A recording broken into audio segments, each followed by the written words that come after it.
Next question आपल्याला त्या ठिकाणी बघायचं आहे. सेम क्वेश्चन आहे, मागच्या सारखाच त्या ठिकाणी क्वेश्चन आहे. काय सांगितलं बघा, कुठल्या तरी दोन संख्या आहे, त्यांचा मल्टिप्लाय आपल्याला या ठिकाणी करून दिला. कुठल्या तरी दोन संख्या आपल्याला माहिती आहे का सांगा नाहीये, पण त्यांचा मल्टिप्लाय आपल्याला माहिती किती आहे, 14.837.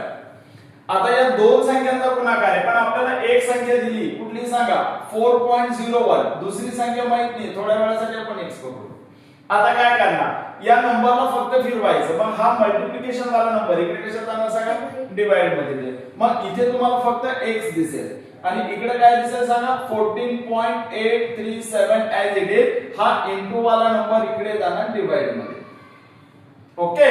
आता उदाहरणामध्ये पॉइंट आहे म्हटल्यानंतर पहिला पॉइंट आपल्याला शिफ्ट करायचा. कसा, वरती जर तीन संख्येनंतर पॉइंट बघताना आपण राईट हँड कडून बघतो.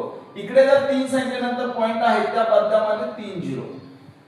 आता खाली बघा, खाली दोन संख्येनंतर पॉइंट आहे तर वरती 2 झिरो. आता झिरोने झिरोला काटा, वरचे 2 झिरो खालचे 2 झिरो कट झाले, इकडचे पॉइंट ऑटोमॅटिक त्या ठिकाणी निघून गेले.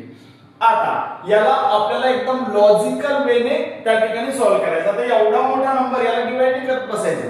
इथे बघा सगळे नंबर 37 दिसतंय तुम्हाला, म्हटल्यानंतर याचा आन्सर 100% किती असेल, 37 असेल. मग आता हा झाला तुमचा 37, बट अपॉन मध्ये काय सांगा, 10 आहे. खाली एक झिरो आहे, उत्तरात एका संख्येनंतर पॉइंट आहे ना, 3.7. आणि म्हणून या प्रश्नाचं उत्तर आलं ऑप्शन नंबर फर्स्ट, 3.7.